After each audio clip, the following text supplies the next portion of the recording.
The movie The Help was set in 1960s Mississippi. At this time in real life, African Americans were partaking in acts of nonviolent protest and civil disobedience. These strategies were part of their major campaigns for civil resistance, a tactic many used to try and gain their equality. These forms of protest included boycotts, sit-ins, and marches, along with a wide range of other nonviolent activities. The civil rights movement had already started several years prior, but it didn't look like African Americans were gaining all that much, especially in the South. Many white people still sought to keep everything segregated, and they were pretty adamant about getting their point across. However, not everyone was that ignorant, and some achievements took place during this phase of the movement. For example, the Voting Rights Act of 1965 was passed, which restored and protected voting rights. The Civil Rights Act of 1964 was also passed, which banned all discrimination in employment practices and racial segregation in schools, workplaces, and the general public.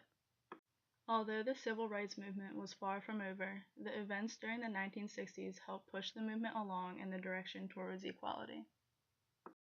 The movie The Help is able to demonstrate what life was like back then, and the kinds of things people did to educate others and encourage them to join the movement, or at the least not fight it. The Help centers around a Southern society girl named Skeeter that just came home from college and has the ambition of becoming a writer. Skeeter proceeds to shake up her whole town by choosing to interview the black women who have spent their lives taking care of white families. Only Abeline, the housekeeper of Skeeter's best friend, will talk to her at first.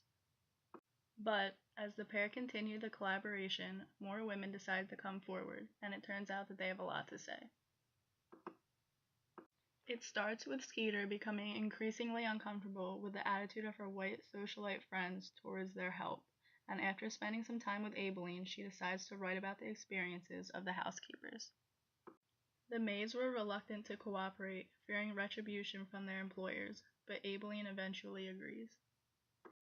Abeline's best friend Minnie Jackson, another maid, follows soon after, with many others trailing right behind. Skeeter then submits the draft book, which gets published anonymously and becomes a massive success. At the end of the movie, Minnie gets a job working for a really sweet couple. Abeline, however, ended up being framed for theft and fired. Abeline tells her ex-employer off and leaves to start a new life, reflecting on her desire to become a writer. In my opinion, the amount of Hollywood presented in this film was acceptable. The Help could definitely be used in an educational setting, considering the entire movie revolved around the black maid's trials and tribulations. The movie focused on specific issues that were probably real for a lot of black women in that time period. It showed what African Americans had to deal with, and all events eventually came back to the unfair treatment of blacks and the racism throughout the country.